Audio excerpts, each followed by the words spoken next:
Hi everyone, welcome. Welcome to day 2. We're going to kick off in a moment, but did everybody enjoy their evening last night? Great. We look like we've got a few weary heads around, but hopefully you'll make it to the end of today. So in a moment I'm going to introduce Jamala, but before I do that, I just want to flag something to all of you. In your packs, you've got a postcard each. And what we're asking you to do is answer the question on the back, but then also put your name, your big local area, and post it in the post box. And then you have a chance to win 1,000 bulbs to plant in your community. At the moment, we have no entries whatsoever. Oh, you put one in yesterday. So we have one. So this gentleman at the front has a very good chance of winning at the moment. But we seem to be having a few more. So if you do want that chance, put it in the post box today, and we'll be drawing that out at the very end.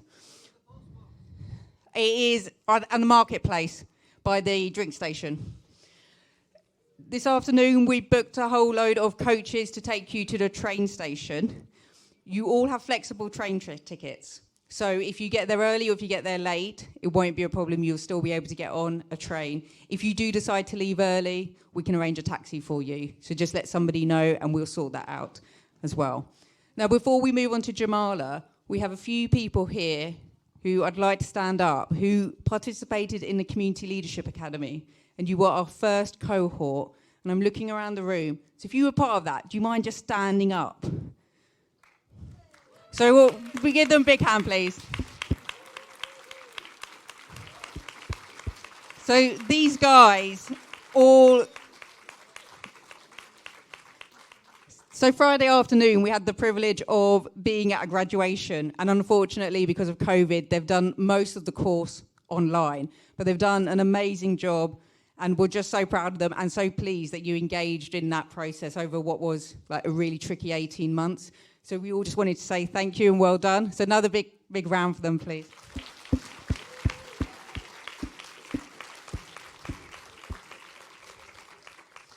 I'm now going to introduce you to Jamala. So Jamala, at 21, was one of the youngest bank managers in England, and now she's working in East London, set up a social enterprise supporting young people. So she's going to tell us her story, and then we've got a bit of time at the end for some questions.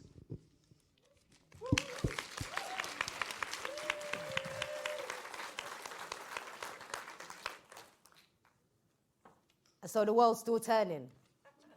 In a life where we're constantly seeking for certainty, in a world that we've always known to be uncertain. And see, as I'm getting older, I feel weakened as every day is a constant pursuit to strengthen my purpose. See, every other thought is this worth it? Knowing that you will always feel worthless if you never truly understand what your worth is. But the world's still turning. And so we post versions of ourselves online and let others decide what our worth is as if we were being purchased. And they say, history repeats itself, so I guess this is just another reoccurrence. See, we're judged on likes and followers and not service. Forget the person, forget the depths of their character, but let's focus on the 280 characters they've chosen posting to express what's on the surface. But the world's still turning. And even though it seems like I've been busy working, you're seeing updates of me burning the candle at every angle in the city that's always burning. That's why they call it the big smoke. And I'm not going to lie to you, I feel like a big joke because I've been up all night hurting, past pain and trauma lurking, suicidal thoughts emerging. See, I'm chasing sleep just so I can live in my dreams, but I don't feel deserving because this world's still turning. And I feel trapped in this web and I can't navigate or surf through this net. Even I know Google will never give me the answers to what I'm searching, like how to lighten this burden. But this past year has been an accumulation of past lessons, and only now am I understanding why I learned them. Thank you very much, guys. Oh my God, it feels so good. Like after a year of not being on stage to be here. Guys, I've been on stage like this year, but like last year was very, very difficult. But thank you for having me. I feel honored to be part of this event, to tell you my story. I've heard a lot about some of the stuff that you guys are working on, the impact that you guys are making. If it wasn't for organizations like this or programs like this, I genuinely would not have turned my life around or have had the story that you're about to hear today. So I'm going to share that with you and then share a little bit about what I'm working on, how you guys can get involved. I was actually planning to head off after my talk, but I will hang around because I'd realised that my talk will be short and slightly just to take questions and answers and network with you guys. So, like Rachel said, I was a 21-year-old bank manager, but my story didn't start at the age of 21. I didn't come out the womb 21 years old. So I grew up in a council estate in East London, had like a normal, well, what I thought was like a normal upbringing. I come from a Somalian background. My mum and my dad were really busy, so there were 6 of our siblings. I grew up in a very, very big household, big family, but things kind of changed when I was 14 years old. So when I was 14 years old, my mum passed away sadly, very suddenly, and the trauma off the back of that and just the family dynamic changing off the back of that, it really affected my mental health. I ended up getting kicked out of my father's house, which affected my mental health even more. Found myself isolated, found myself depressed, hanging around with the wrong crowd. I felt like I had no control over my life, and a lot of people would say at that point that I was spiraling out of control, and boy, do I see why they call it that. But I like to look back at that period, and I like to call it spiraling into control, and here's why. See, back then I was waking up with the freedom to do what I wanted every single day. I didn't have parents telling me what to do. And young people around that age look forward to those chapters of adulthood, of nobody holding them accountable, nobody telling them to go to school. But I was already there, and trust me, it wasn't any fun. So at that time, I was waking up with the freedom, like I said, but I felt so trapped in a cycle of pain, uncertainty, and fear. It's like I'd given up my control. I felt like a follower. So I did what everybody else around me did.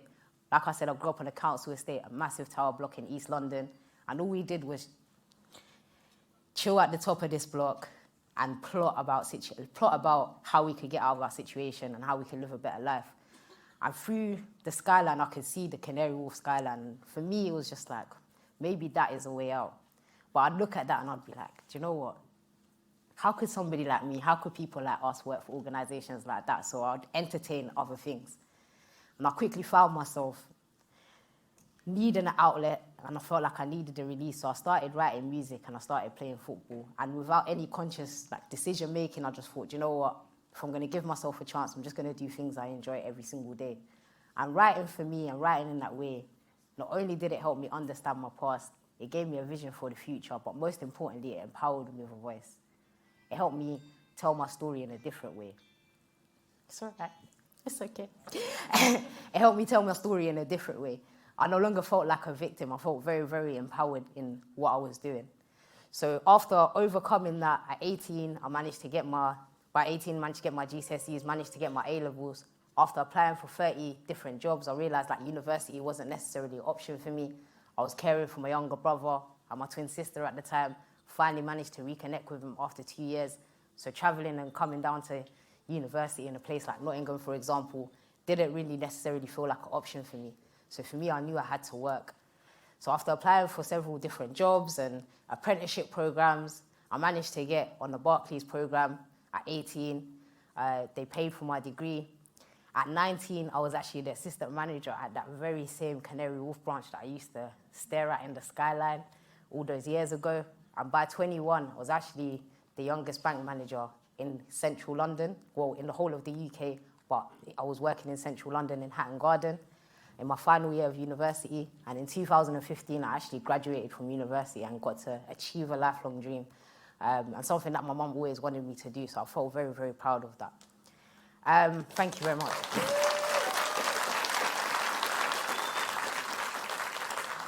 So as you can imagine, I literally went from the block to the bank. And my story, through media and through meeting young people, they seemed very, very impressed. I'd go to schools, I'll tell them the story, I'll tell them about the life that I came from. I try to motivate them and say, do you know what? If I can do it, you can do it. And then I very, very quickly found out that that wasn't necessarily the case. There was an element of luck in my story, but at the same time, there was an element of self-belief. And that self-belief is something that a lot of young people from where I come from don't necessarily have. So in 2018, I made the decision after taking a permanent job, getting all the way up to a VP position at a very young age within a massive organization, decided to take a step back and leave. So I set up an organization to help young people get into employment, contracted with the government, did that for 2 years, very, very successful organization. And then the pandemic happened. A lot of people got laid off, the job market changed, and I'm not sure how long I have left, but I would like to, I only have 2 minutes left. Guys, carry on. All right, cool, we'll do it. All right, so the pandemic happened, and I want to share a story with you because, guys, I'm a storyteller, so I want to tell a story with you. So the pandemic happened, and I had an option to, all my gigs got cancelled. I was in the middle of writing my book. I had a publishing deal that fell through. So all of this motivation that I was giving these young people, I was trying to tell myself, and trust me, it wasn't working, guys. I couldn't get past it. But for me, it's like I need to feed my soul at this point. One thing I've learned about myself is that the energy that you put out into the world is the energy that you get back. So for me, it was a case of, I've come this far, what can I do to support other people in this pandemic? So I decided to get a job in a school. I started to work in a trust that had primary schools, secondary schools, and decided to just mentor young people. So I was working in this primary school one day, and we was reading The Hungry Caterpillar. So I went from bank manager to reading to young kids. Guys, the pandemic really hit us hard.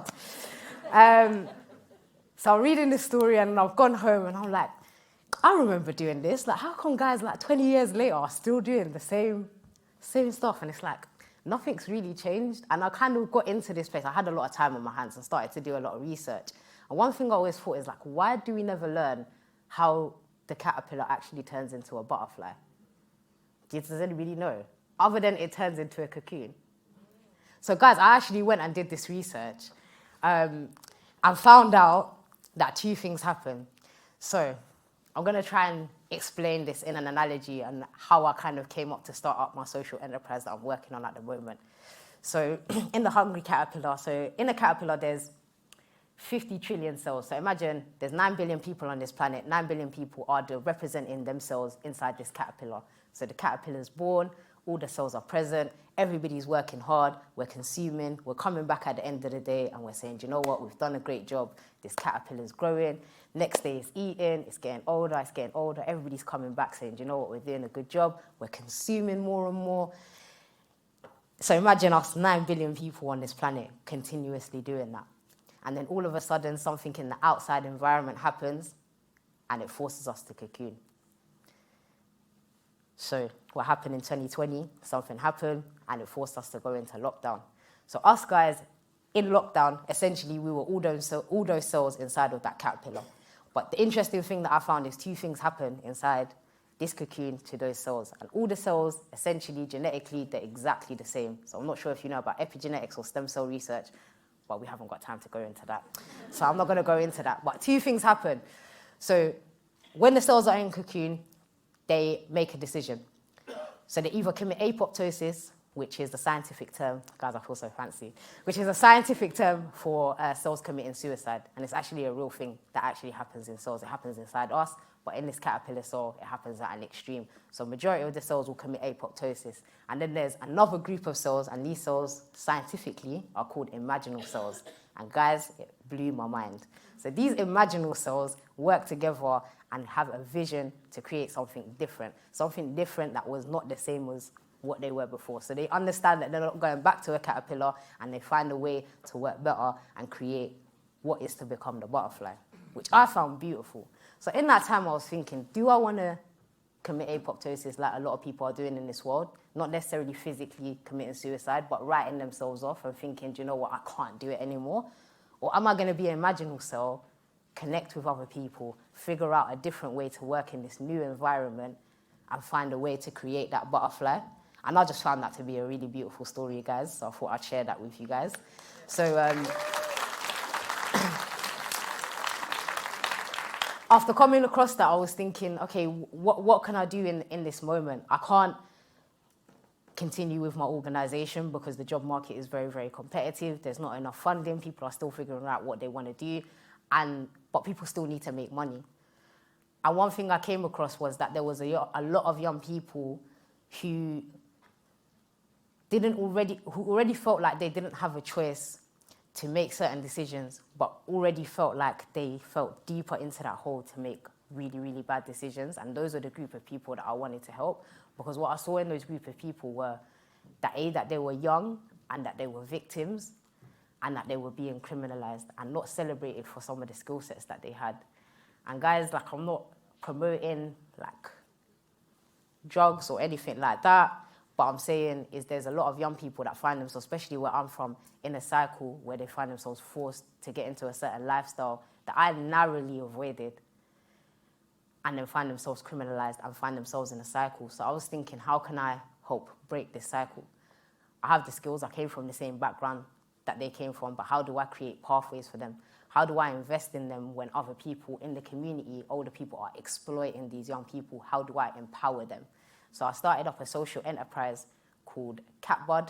So essentially we sell a different product, completely legal. It's nothing to do with drugs or anything like that, but we use the same skills that they have to help them get into business and to help them understand the business from the fundamentals all the way to operating and trading, and we help invest in them. So a lot of the work that I do is going into PRUs, going into youth offending units this year, and helping young people realize their potential and helping them become really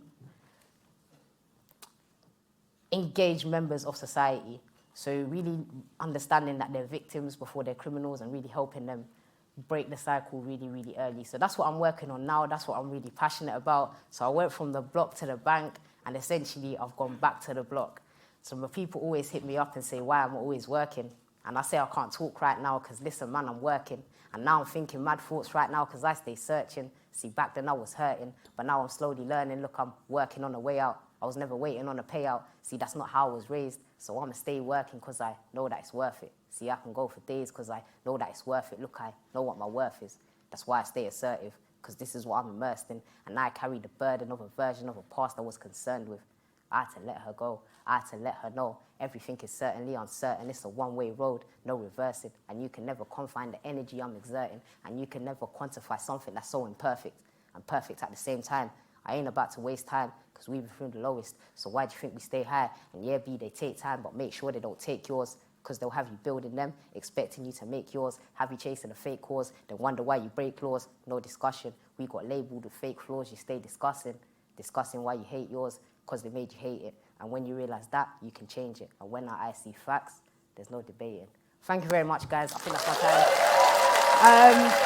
If you guys want to connect with me, my social media is Jamala_Osman on all platforms. My TED Talk is online, where you can get a deeper story of how I actually became the youngest bank manager. I will set up a GoFundMe page because we are a social enterprise. So if you guys want to donate or work with us or volunteer, I'll send everything to Big Local and they'll send it to you guys. But generally, generally it's been an honor. I really, really appreciate you guys having me today. Thank you very much, guys. Thank you so much. Brilliant. Thank you. So much. Thanks, Jamala. Unfortunately, we don't have time for questions, so Jamala's going to stick around. So do feel free to grab her and have a chat. No, I was enjoying the stage. We didn't want to interrupt you, so I think we're all happy that we continued and we just stopped the questions. We're going to move now to workshop, so everything is in your pack, so feel free to have a look. Ask us if you're stuck or you don't know where to go or you don't know where you're going to get that workshop. But enjoy your mornings and we'll see you this afternoon.